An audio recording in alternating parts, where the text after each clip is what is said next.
हाय सांग मैंने जय जगन्नाथ समस्त को नमस्कार जी जीवा आम गुप्तेश्वर यहाँ जोटा देखुं यहाँ हूँ बैपारीगुड़ा छक से रास्ता जयपुर आड़ू आसे आदि आम बर्तमान जो रास्ताटा देखुचे से मालकानगिरी रास्ता मुसलमान छक अच्छी आपन को सीधा देखेबी एबे जो पटे जीवा यदि गुप्तेश्वर को आमे जदि जीवा ताहले देखुथिबे ये जो सीधा रास्ताटा जो सीधा रास्ता दुईटा द्वार बड़ी गेट अच्छी से सीधा को आमको जीवा पड़े।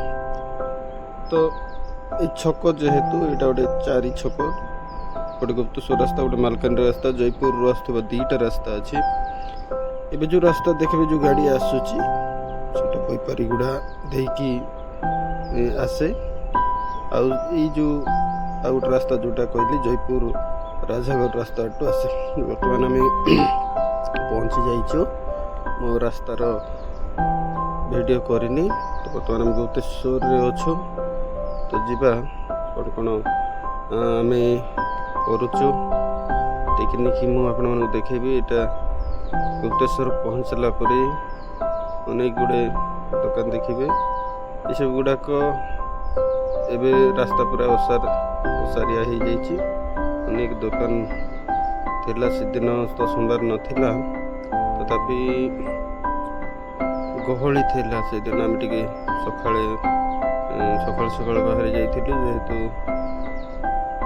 आमर अलग किसी काम थिला सकाଳେ गले टिके शीघ्र दर्शन करी फेरी हुए आदि जिते लेट करके जीवा आम दर्शन से लेट हम आम लेट हम तेणु आम टे शीघ्र बाहर पड़ू। ये जो दल देखुंत ये सब दल बर्तमान मामू तीन बंधु सतोष समझी सब अच्छा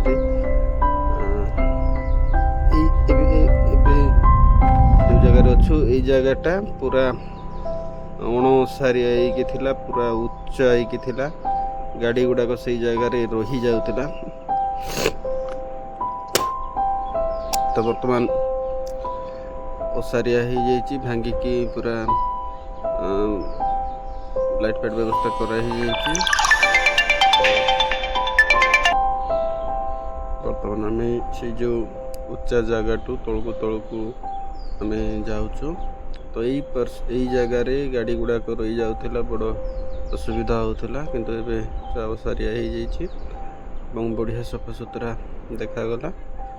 तो जदि बुलवाक जाऊँच ताहले आग अपेक्षा एबे अनेक किछि बदली जाइए गुप्तेश्वर।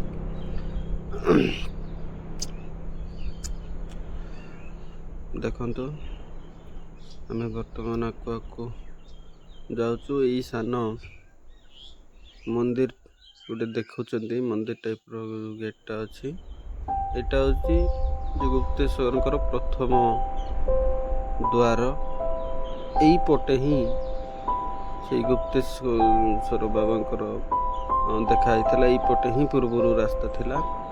कालक्रमे से रास्ताटा बंद हो जाइए बर्तमान आउ से रास्ता देकी आउ कहीं जाऊना मझे जो रास्ता थिला सेटा बंद हो जाइए बोधे पत्थर पड़ी बंद हो जाइए से रास्ता द्वारा ही से गुप्तेश्वर निकट में पहुँचा जाऊला।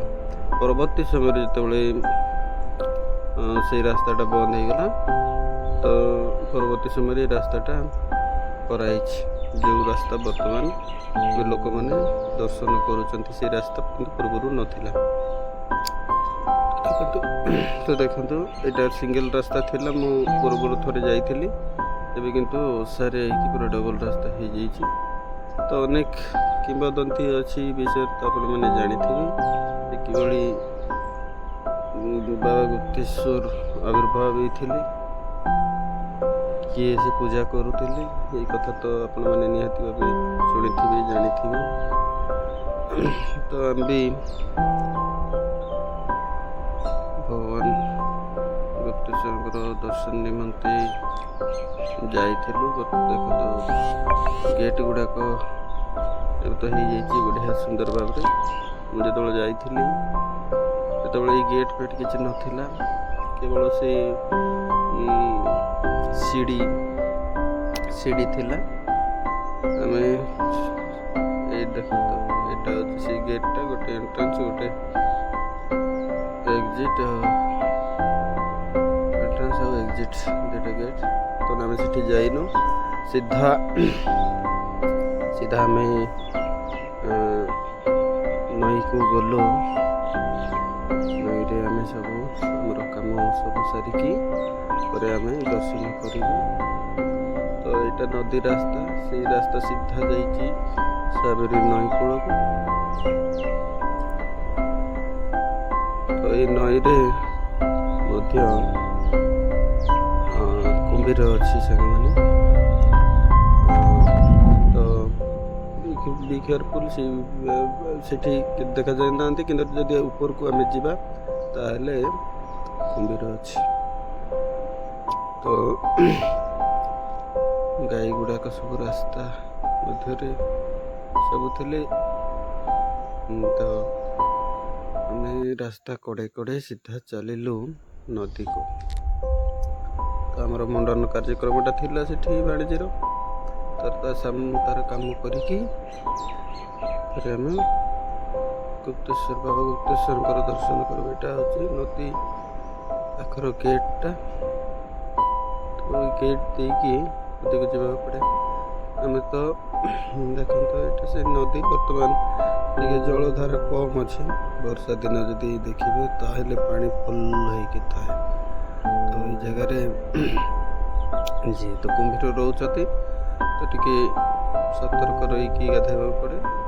ଏଇ ଦିନ ଏଇ ଯେଉଁ ଖରା ଦିନ ଟିକେ ପାଣି କମ୍ ଥିଲା, ତ ଆମେ ଆଉ ସେ ବେଶୀ ଭିତରକୁ ଯାଇନୁ। ସେ ବାଡ଼ କରାହେଇଛି, ତ ସେ ବାଡ଼ ଭିତରେ ରହିକି ଗାଧୋଇବାକୁ ପଡ଼େ। ତ ଏପଟେ ଆମର ମୁଣ୍ଡନ କାମ ଯେହେତୁ ଥିଲା, ଦେଖନ୍ତୁ ମୁଁ ଭାଣିଜୀକୁ ଧରିକି ସେ କାମଟା କରିଥିଲି। ଯେହେତୁ ମାମୁଁଙ୍କ ହାତରେ ହୁଏ, ତ ସିଏ ବି କାନ୍ଦୁଥିଲା ଯେ ତାକୁ ବୁଝେଇ ବଡ଼ କଷ୍ଟରେ ତାର କାମଟା କରାହେଲା।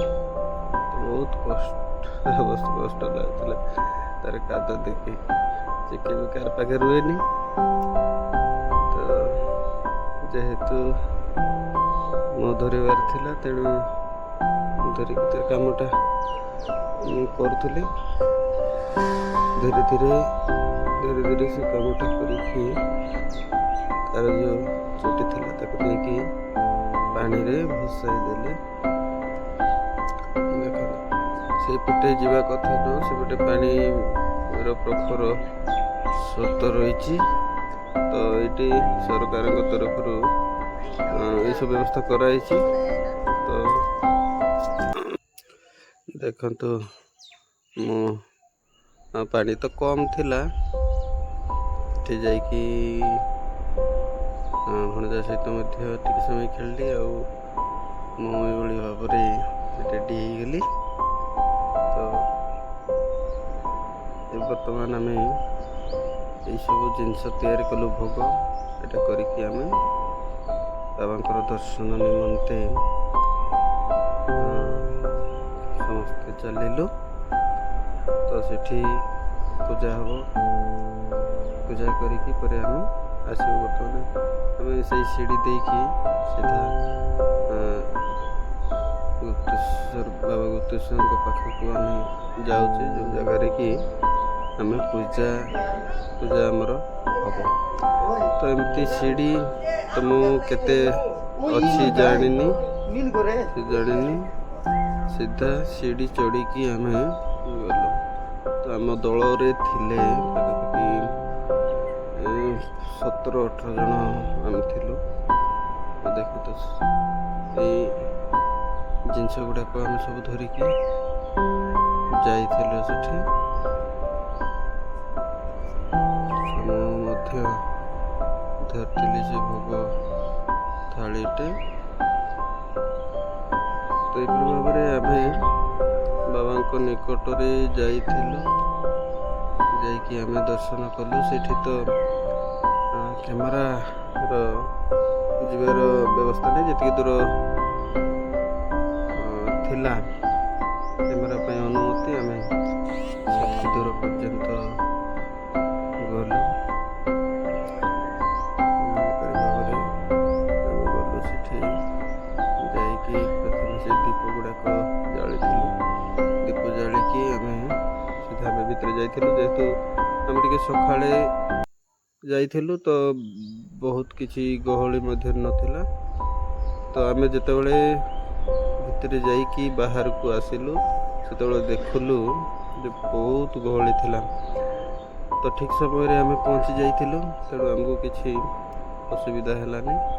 ଆମେ ସୁରୁଖୁରୁରେ ଭିତରେ ଯାଇକି ଠିକ୍ସେ ଆମେ ଦର୍ଶନ କରିକି ଏଇଟା ଆସିଥିଲୁ। ଯେତେବେଳେ ଆମେ ବାହାରକୁ ବାହାରିଲୁ ସେତେବେଳେ ଗୋଟେ ଜାଗାରେ ଆମେ ଫଟୋଟେ ସବୁ ନେଇଥିଲୁ। ଫଟୋ ଗୁଡ଼ାକ କାଢ଼ିଥିଲୁ ବାହାରିଲା ପରେ। ତ ଏହିପରି ଭାବରେ ଆମେ ଖୁବ ସୁନ୍ଦର ଭାବେ ସେ ଟ୍ରିପ୍ଟା କଲୁ। ଏବଂ ତାପରେ ଆସିବା ବେଳେ ସବୁ ଗୁଡ଼ାକ ଫଟୋ ଗୋଟେ ଆମେ କାଢ଼ି ଦେଇଥିଲୁ। ତ ଦେଖନ୍ତୁ, ଆସିଲା ପରେ ଆମେ ଏଇ ଭୋଗକୁ ସମସ୍ତଙ୍କ ପାଇଁ, ଆମେ ଯେତେ ଜଣ ସବୁ ଯାଇଥିଲୁ ସମସ୍ତଙ୍କ ପାଇଁ ସେଇ ଭୋଗକୁ ଖାଇବା ବ୍ୟବସ୍ଥା କରିଥିଲୁ। ତ ସମସ୍ତେ ମିଶିକି ଭୋଗ ଗୁଡ଼ାକ ଆମେ ଖାଇଥିଲୁ। ତ ବହୁତ ସିଢ଼ି ଅଛି, ଯାଇକି ଆସିଲା ପରେ ଟିକେ ନିହାତି ଭାବେ ଥକି ଯାଇ ହେବ। ଦେଖନ୍ତୁ ଆମର ଭୋଗ